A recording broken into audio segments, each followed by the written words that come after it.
Oi pessoal, tudo bem? Eu sou a Amanda Loretti, sou ginecologista e obstetra e essa é a parte 2 do vídeo sobre DIU de cobre e DIU de cobre com prata, ou seja, DIUs não hormonais. Resumão, se você não assistiu a parte 1, pode assistir esse vídeo aqui primeiro e depois vai assistir a parte 1 porque eles se complementam.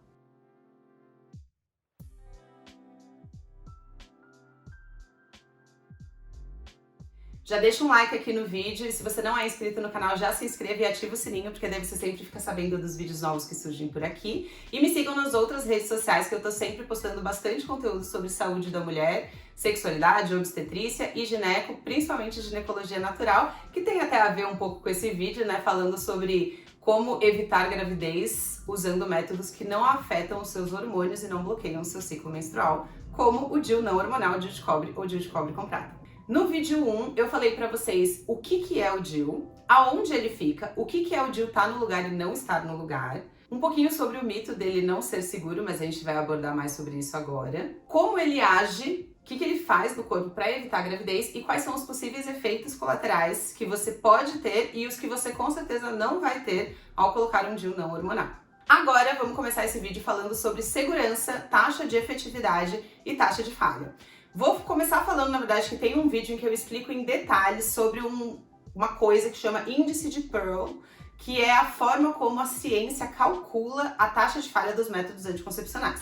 Aqui no meu canal tem uma playlist sobre anticoncepcionais com todos os anticoncepcionais que existem no mercado e cada vídeo eu falo sobre essas taxas, mas tem um vídeo específico que eu tô explicando o que é essa taxa e como que ela é calculada. Muito resumidamente, a gente usa um número que chama índice de Pearl para falar sobre quantas mulheres usando algum método, aqui por exemplo DIU de cobre, quantas mulheres usando DIU de cobre durante um ano vão engravidar, ou seja, qual é a taxa de falha dessas mulheres. E daí a gente coloca sobre 100, o que daria para dizer como se fosse uma porcentagem. Então se eu dissesse, por exemplo, que tal método anticoncepcional tem uma taxa, um índice de Pearl de 10, significa que ele falha 10%, que de 100 mulheres, 10 mulheres engravidaram em um ano, que é um valor bem alto, né? E dentro de índice de Pearl, a gente ainda subdivide ele em dois nomes, assim. O índice de Pearl do método do uso perfeito, esse uso perfeito seria se você usasse exatamente como o estudo estudou esse método, né? Por exemplo, no caso de uma pílula, se você tomasse todo dia, perfeito, no mesmo horário, nunca esquecesse, nunca tomasse outros remédios que pudessem afetar, nunca vomitou, usou perfeito, exatamente igual a bula diz. E a outra tabela, que é a que a gente realmente usa na realidade, chama uso habitual, que é assim, como as pessoas efetivamente usam no dia a dia, né? Então se você toma pílula, você toma certinho e tal, mas você não toma exatamente no mesmo horário. E às vezes você esquece um dia ou outro, entendeu? Então isso muda um pouquinho a segurança, né? Então sempre que você vai avaliar um método, vai ter essas duas tabelas, uso perfeito e uso habitual, e geralmente a gente usa o número para orientar os pacientes do uso habitual, já que vai depender aí de como cada pessoa vai usar o método. Só que quando a gente fala de um método como o DIU, que não depende de você lembrar de tomar todo dia, ele tá lá dentro e tá lá dentro. A diferença entre essas duas tabelas é muito pequenininha, porque não depende da mulher, né? Tipo, pôs no médico, tá lá dentro, se ele não saiu do lugar, ele vai manter aí essa taxa de efetividade e não cabe a pessoa usar certo ou errado, porque não depende de você, né? Então a taxa de falha dos DIUs de cobre e cobre com prata é de 0,6 no uso perfeito e 0,8 no uso habitual. Então é esse número 0,8% ao ano que a gente precisa usar. Isso significa que de 1.000 mulheres que usam DIU de cobre durante um ano, tendo várias relações sem outros métodos anticoncepcionais durante o período de um ano, de 1.000 mulheres, 8 vão engravidar. Então ele é uma taxa de falha de 0,8%. Esse número é bem pequenininho se a gente comparar, por exemplo, com a pílula, que é 3% versus 0,8%, ou o preservativo, que chega até a 16% no uso habitual em um ano, tá? Calma, não é que tem 15% de falha em uma transa, né? Mas pessoas que só usam preservativo, se elas não usarem perfeitamente, tem uma taxa de falha aí em torno de 16%. Então o DIU de cobre e o DIU de cobre com prata, eles estão juntos com o DIU hormonal e o Implanon, que é aquele implante no braço, Esses três juntos são os métodos mais seguros para prevenir gravidez que existe no mercado atualmente, justamente porque eles não dependem da paciente lembrar de tomá-los, né? Então, essa é a taxa de falha do DIU de cobre.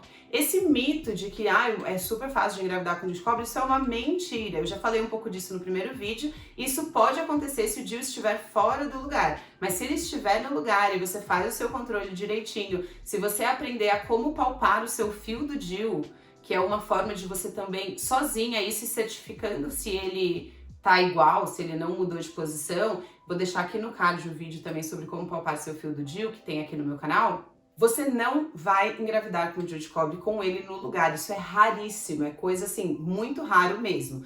Todos os casos que eu vi, por exemplo, na minha carreira de engravidez com DIU de cobre é porque ele estava no colo do útero. Então ele não estava no útero, que é o lugar que ele tem que estar. Como que é a inserção do DIU de cobre? O DIU ele precisa entrar no seu útero. E o colo do útero ele é uma estrutura que passa líquido, né? Porque é da onde sai a sua menstruação, mas ele é fechadinho, assim, né? Ele divide a vagina do seu útero, da camada interna do seu útero, lá do endométrio, que é onde fica o DIU. Então, para colocar o DIU, a gente usa um canudo e joga ele lá dentro, e esse é um procedimento que pode ser incômodo. Na verdade, sim, ele é incômodo, eu não vou mentir para vocês aqui. É um procedimento que pode ser feito sob anestesia geral no hospital, tipo, você toma uma anestesia, dorme, daí você não lembra e não sente nada, né? Mas a maioria das mulheres, se a gente for falar no contexto do SUS, por exemplo, no meu consultório, mais de 95% dos DIUs que eu coloco são no consultório, ou seja, com a paciente acordada e sentindo esse incômodo. Existem anestesias que a gente pode fazer para o DIU, e tem um vídeo também aqui em detalhes falando sobre os diferentes tipos de anestesia para inserção de DIU que existem.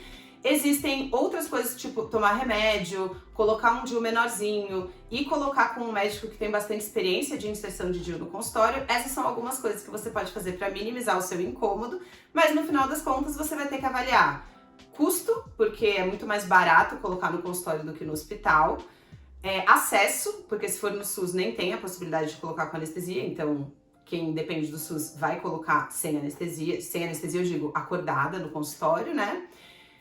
E praticidade, porque colocar no consultório é muito mais rápido. Você vai lá, em meia hora você coloca, tá tudo bem e você já vai pra casa. E no hospital você precisa internar, você leva anestesia. A anestesia tem riscos inerentes da própria anestesia, né? Que são riscos pra sua saúde, enfim. Então é uma opção bem pessoal que você vai decidir o que você vai fazer. Só que depois desse investimento inicial, que tanto financeiramente para quem for pagar, quanto de coragem, digamos assim, de energia que você vai dedicar a ir lá e colocar o DIU, você tá já resolvida por muitos anos, porque uma vez que você colocou, ele tá no lugar, a chance dele sair do lugar é baixa, é 6% no primeiro mês, e depois isso abaixa bem mais ao ano. Então, a imensa maioria das mulheres vão pôr o DIU e ele vai ficar no lugar, e daí você não vai ter que fazer nada quanto à anticoncepção por 5 ou 10 anos, que eu vou falar um pouquinho mais agora sobre os tipos de DIU. Então é um investimento meio chatinho inicial de você ter que ir fazer o procedimento, mas depois você também está resolvida quanto a isso por bastante tempo.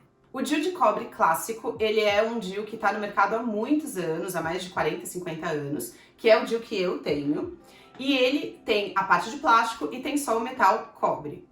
Só que alguns anos atrás foi lançado no mercado um novo DIU que é de cobre com prata.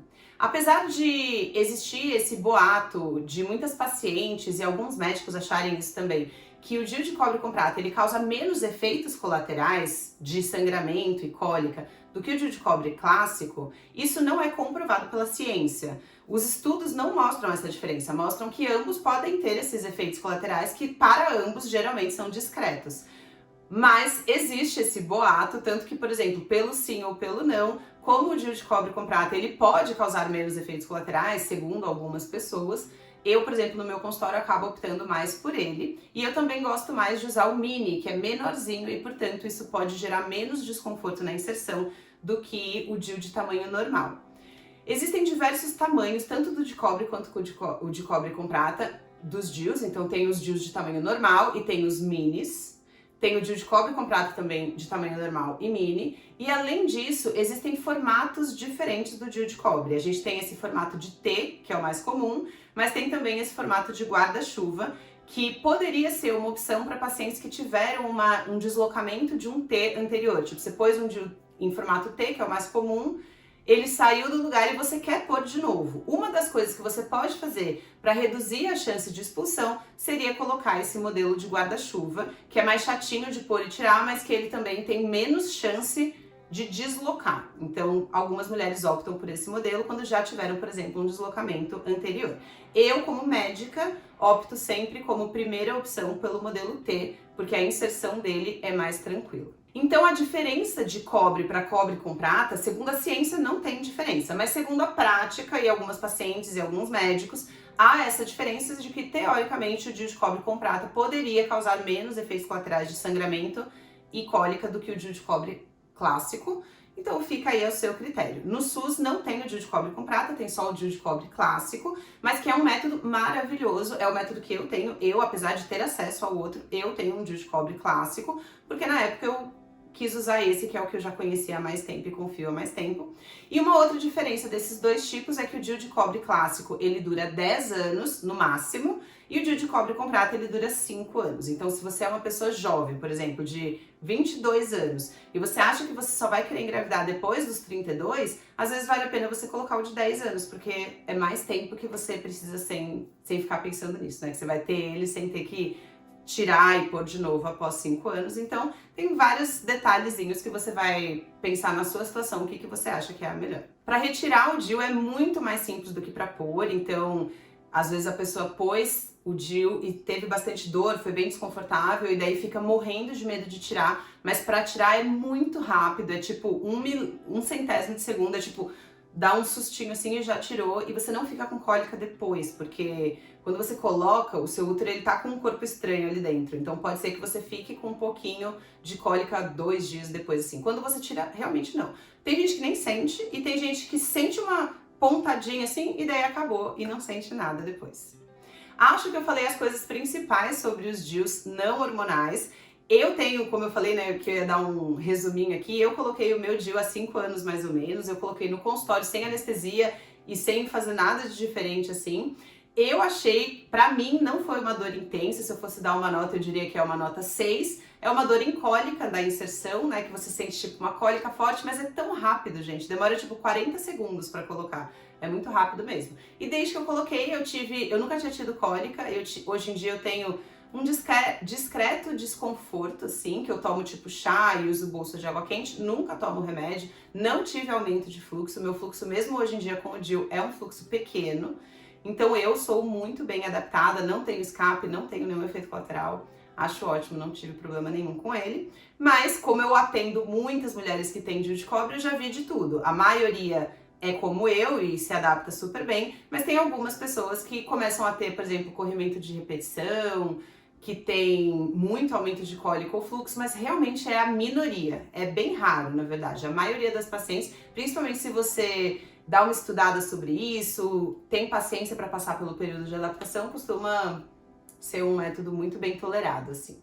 Espero que vocês tenham gostado. Tem playlist aqui de DIU não hormonal com vídeos sobre cada uma dessas coisinhas que eu falei. Então tem vídeo sobre a inserção em detalhes, sobre anestesia, sobre o que esperar quando eu coloco um DIU, então falando, né, desse período da fase de adaptação. Então se vocês quiserem saber mais sobre esse método, deem uma olhadinha na playlist também. Se tiverem outras dúvidas que eu não falei nesses 2 vídeos, lembrando que tem a parte 1, deixem aqui nos comentários que eu vou comentando e até se for um tema maior assim, eu posso gravar um vídeo também sobre.